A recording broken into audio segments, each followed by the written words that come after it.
और अब बात जम्मू कश्मीर के पुंछ में कर लेते हैं, जहां पर हुए आतंकी हमले के बाद से सेना लगातार एक्शन में है।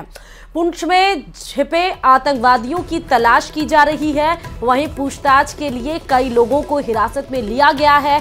बताया ये जा रहा है कि वायु सेना की गाड़ी पर हमले के बाद आतंकी जंगल की ओर भाग गए थे और इस हमले में AK असॉल्टर राइफलों के अलावा M4 कार्बाइन और स्टील की गोलियों का इस्तेमाल भी किया गया था।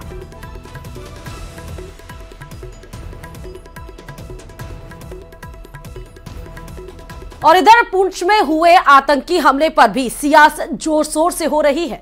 पंजाब के पूर्व मुख्यमंत्री चरणजीत सिंह चन्नी के बयान के बाद सियासी घमासान तेज हो गया है। चन्नी के स्टंट वाले बयान को बीजेपी ने आड़े हाथों लिया है और उल्टा कांग्रेस को ही आतंकवाद के लिए जिम्मेदार बता दिया। देखिए रिपोर्ट।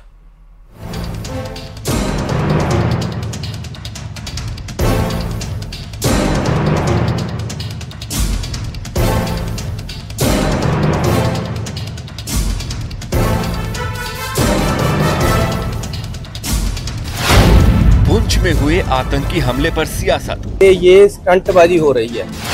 सेना के अपमान पर बीजेपी की कांग्रेस पर स्ट्राइक। और जब एयर स्ट्राइक और सर्जिकल स्ट्राइक भारत के सैनिकों ने की तो उसके लिए कांग्रेस और विपक्ष के लोग कहते रहे कि फर्जी एयर स्ट्राइक है। आखिर आतंकवाद पर वोट पॉलिटिक्स कब तक?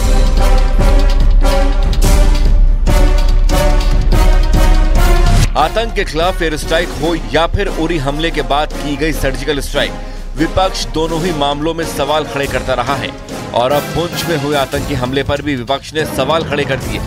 पंजाब के पूर्व मुख्यमंत्री चरणजीत सिंह चन्नी ने पुंछ में हुए आतंकी हमलों को एक स्टंट करार दिया और कहा कि पिछली बार भी ऐसा ही स्टंट किया गया था।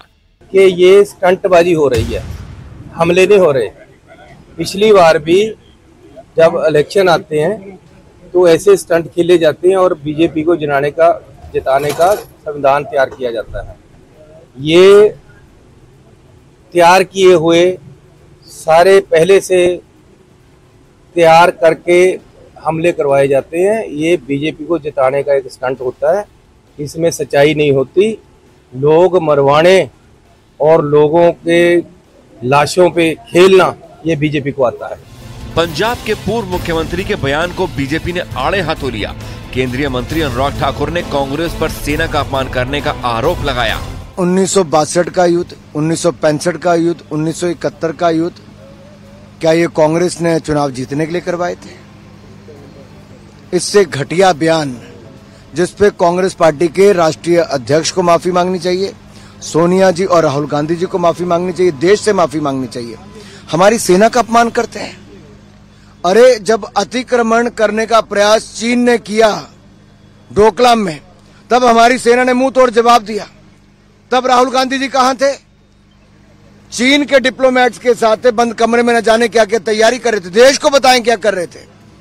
और जब एयर स्ट्राइक और सर्जिकल स्ट्राइक भारत के सैनिकों ने की तो उसके लिए कांग्रेस और विपक्ष के लोग कहते रहे कि फर्जी एयर स्ट्राइक है।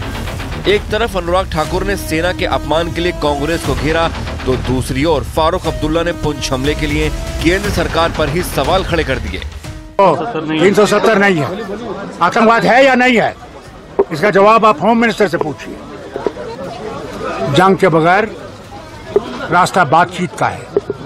जब ये चीन से जो हमारे 2000 कनालों पे बैठा हुआ है, चीन से 19 दफा ये बात कर सकते हैं और चीन हिल नहीं रहा है बल्कि आगे आ रहा है, कि उनसे बात क्यों नहीं कर सकते? क्या ये मारना दौड़ना बंद हो जाए और हम अमन से रह सके? वहीं दूसरी तरफ बीजेपी नेता कविंद्र गुप्ता ने जम्मू कश्मीर में आतंकवाद के लिए सीधे तौर पर कांग्रेस को जिम्मेदार बताया। कांग्रेस हमेशा से आतंकवादियों की समर्थक रही है। इनके बड़े नेता पाकिस्तान में जाकर के और दूसरे देशों में जाकर के खालिस्तान या दूसरे आंदोलनों का समर्थन करते हैं। पंजाब में को बर्बाद करने वाले ये लोग हैं।